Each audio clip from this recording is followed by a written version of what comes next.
Hello, dear student. How are you? Today, our topic is map in geography.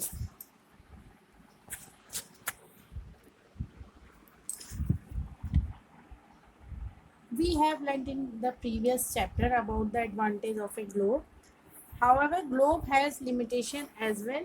A globe can be useful when we want to study the earth as a whole, but when we want to study only the part of earth as about our country, states, districts, towns or villages, it is of little help.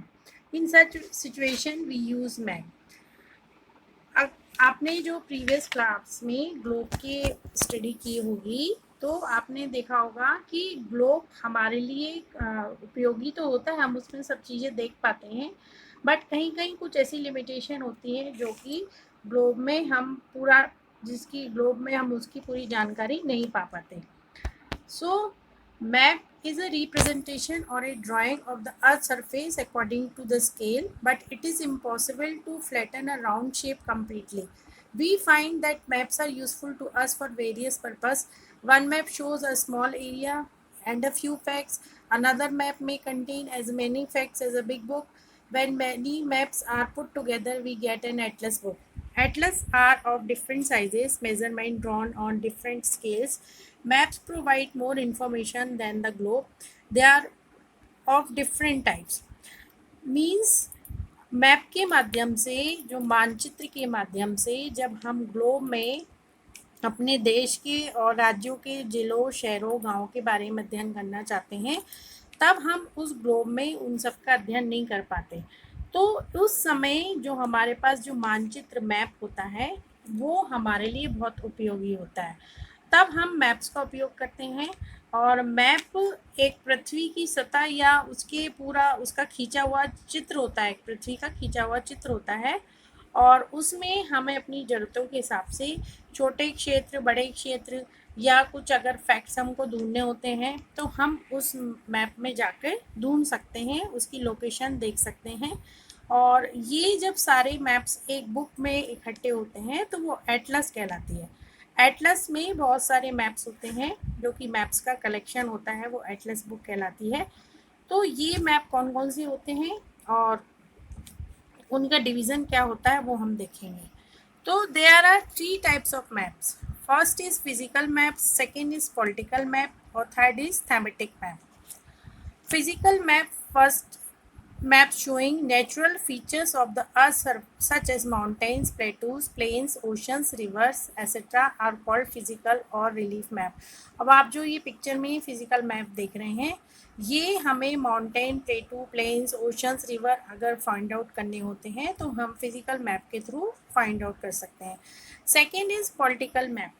Political map showing cities, towns, villages, different countries, states of the world with their boundaries are called political map. Political map में राज्य, अगर कोई हमें शहर, कोई गांव के विषय में और कोई उनके सीमाओं के बारे में जानकारी देखनी हो तो हम पॉलिटिकल मैप के थ्रू फाइंड आउट कर सकते हैं. Third is thematic map. Thematic map: some maps focus on specific information such as road map, rainfare maps, maps showing distribution of forest, industries, etc. known as thematic map. अगर किसी map मतलब हमें अगर किसी सड़क और कोई रेनफॉल की सिचुएशन, कोई फॉरेस्ट की, कोई इंडस्ट्री की सिचुएशन देखनी हो तो हम थेमेटिक मैप के यूज़ कर सकते हैं. स्केच.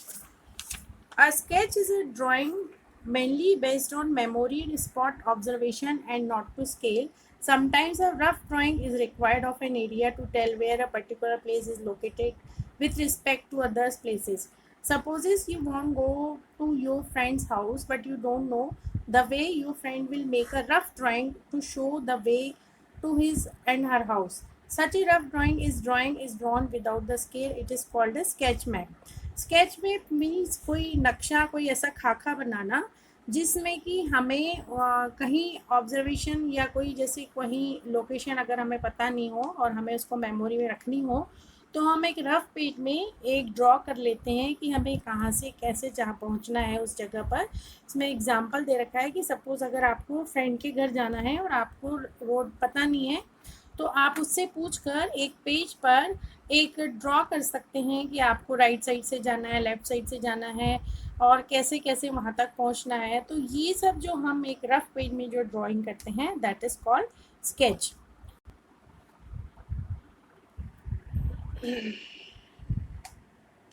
Plan plan